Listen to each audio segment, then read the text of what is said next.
नमस्कार everyone, OP sir study point के online platform में आप सभी का स्वागत है। आज हम कक्षा 10वीं की पेपर पर डिस्कशन करने जा रहे हैं। कक्षा 10वीं का एग्ज़ाम जो भी 2 दिन के बाद यानी कि 16 मार्च को आयोजित होने वाला है, तो सभी विद्यार्थी इस वीडियो को ज़रूर देखें। आपके कहीं ना कहीं इसमें ज़रूर मदद होने वाली है। आज हम बात करने वाले हैं सेक्शन सी के ऊपर। सेक्शन सी जो कि टोटल 15 नंबर का है और पूरे ग्रामर को इंक्लूड किए हुए हैं। 10वीं बोर्ड के अंदर जो ग्रामर के टॉपिक है, जिसमें टेंस है, डायरेक्ट इनडायरेक्ट स्पीच है, एक्टिव पैसिव वॉइस है, फ्रेमिंग क्वेश्चंस है, टैग क्वेश्चन है और रिलेटिव प्रोनाउन है। ये 6 टॉपिक है टोटल। इन 6 टॉपिक पर आधारित है आपका सेक्शन सी। यहाँ पर देखिए, आज हम जो सेक्शन सी पर डिस्कस करने जा रहे हैं वो बोर्ड द्वारा जारी मॉडल पेपर पर आधारित है, बेस्ड है। इसमें हम आज 3 सवालों पर चर्चा करेंगे। पहला टेंस वाला सवाल, correct form of the verb के रूप में जो आता है। दूसरा डायरेक्ट इनडायरेक्ट और तीसरा एक्टिव पैसिव वॉइस। तो कैसे हल करना है, बहुत कुछ जानेंगे, बहुत कुछ सीखेंगे। तो वीडियो को अंत तक देखिएगा। पहली बार चैनल पर आए हैं तो प्लीज़ चैनल को सब्सक्राइब जरूर कीजिएगा। Let's begin our video.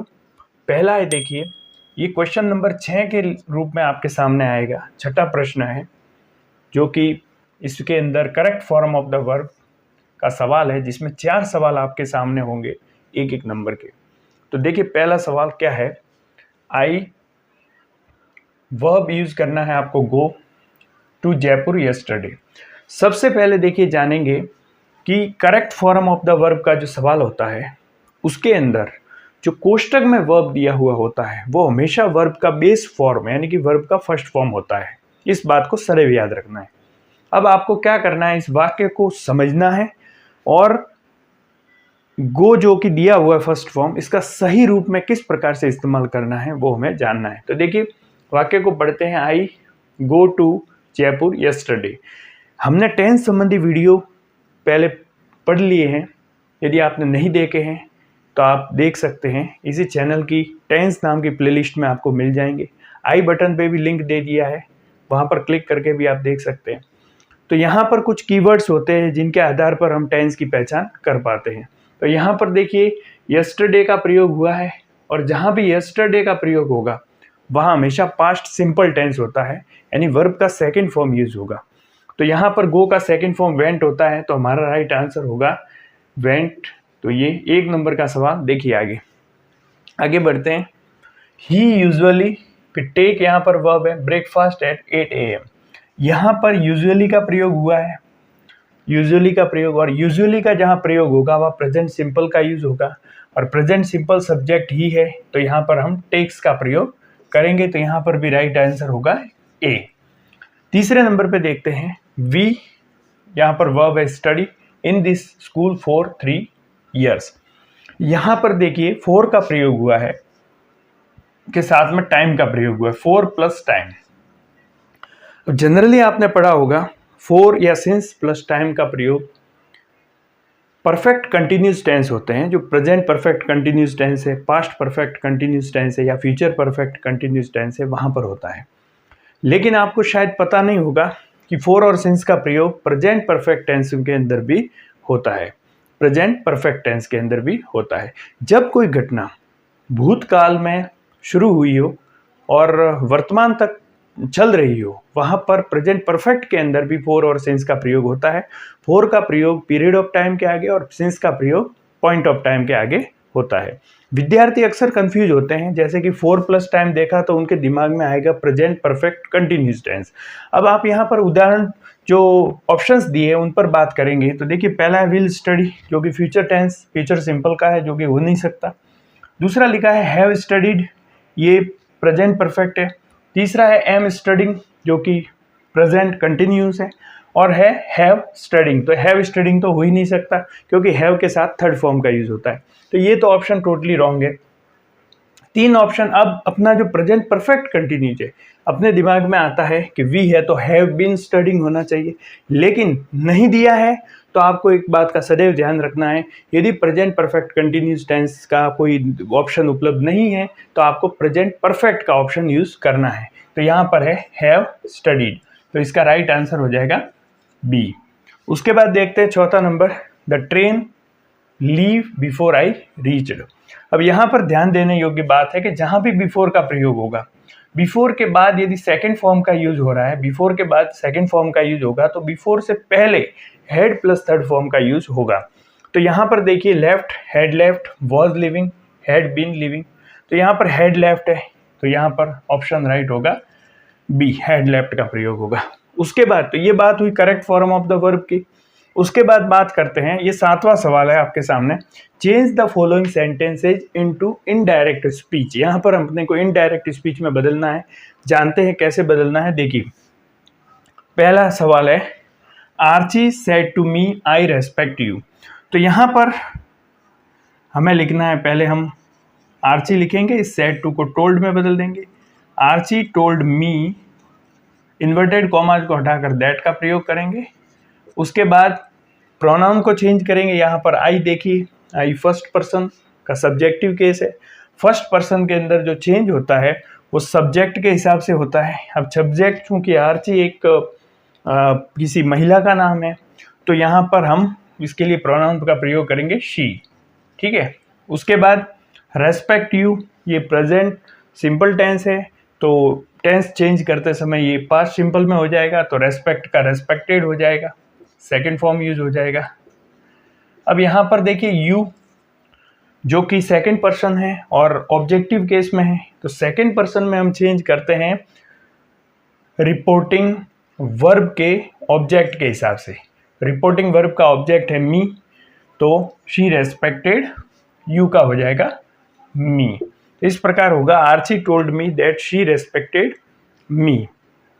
दूसरा देखते हैं, Sid said to me do you learn English. ये क्वेश्चन वाला सवाल है, तो सबसे पहले हम सीड ऐसे लिखेंगे, सेड टू को हम बदलेंगे आस्क्ड में, क्योंकि प्रश्न पूछने का भाव है।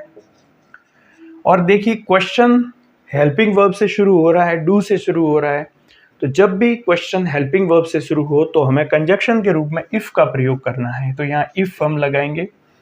उसके बाद देखिए, अब चूंकि प्रेजेंट सिंपल का क्वेश्चन है, बदलना है पास्ट सिंपल में, तो एक बात का ध्यान रखिएगा कि जब भी प्रेजेंट सिंपल का वाक्य है और उसको पास्ट सिंपल में बदलना है, तो वहां पर हमें इसको सिंपल सेंटेंस समझ के व्यवहार करना है। कैसे सिंपल सेंटेंस, इसमें अब डू की जगह हमें डिड का प्रयोग नहीं करना है। हमें क्या करना है, इस डू को अब भूल जाइए, अब सीधे यहाँ से शुरू कीजिए। यू सेकेंड पर्सन है और सब्जेक्टिव केस है, सेकेंड पर्सन बदलेगा ऑब्जेक्ट के हिसाब से, तो मी का सब्जेक्टिव केस होता है आई, तो यू का हो जाएगा आई।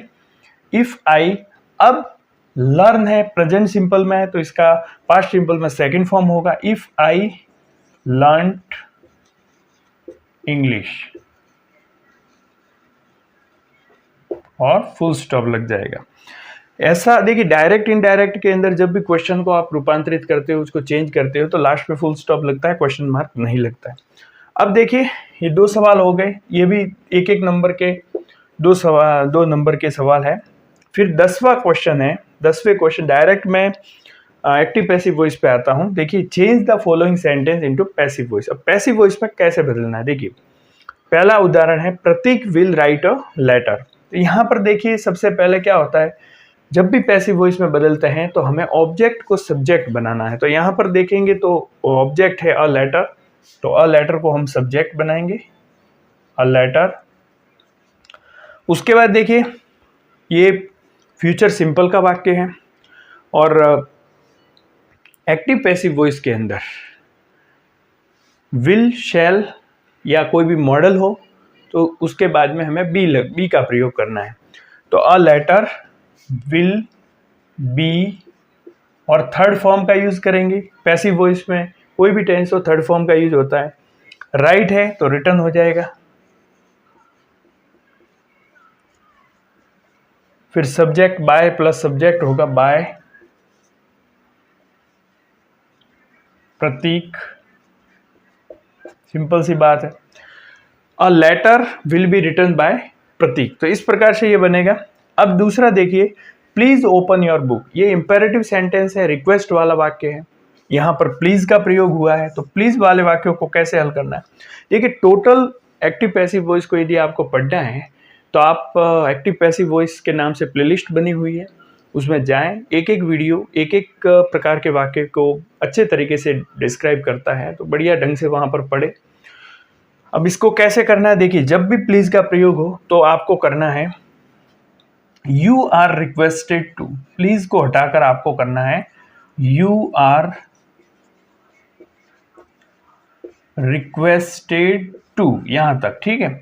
प्लीज को हटाकर आपको यूज करना है यू आर रिक्वेस्टेड टू, फिर जो लिखा है वैसा का वैसा आपको लिखना है, ठीक है।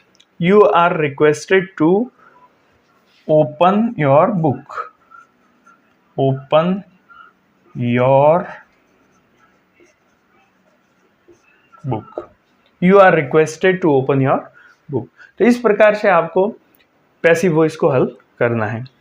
तो ये सेक्शन सी के 3 सवाल हमने हल किए, और भी इसके अलावा फ्रेमिंग क्वेश्चन से रिलेटेड, टैग क्वेश्चन से रिलेटेड, रिलेटिव प्रोनाउन से रिलेटेड क्वेश्चन सेक्शन सी के अंदर दिए हुए हैं, जो कि हम नेक्स्ट वीडियो में हल करेंगे। इसके अलावा इनके संबंध में कोई भी डाउट है तो कमेंट बॉक्स में डालें, हम आपकी क्वेरी का समाधान करने का प्रयास करेंगे। तो मिलते हैं नेक्स्ट वीडियो में, धन्यवाद, जय हिंद।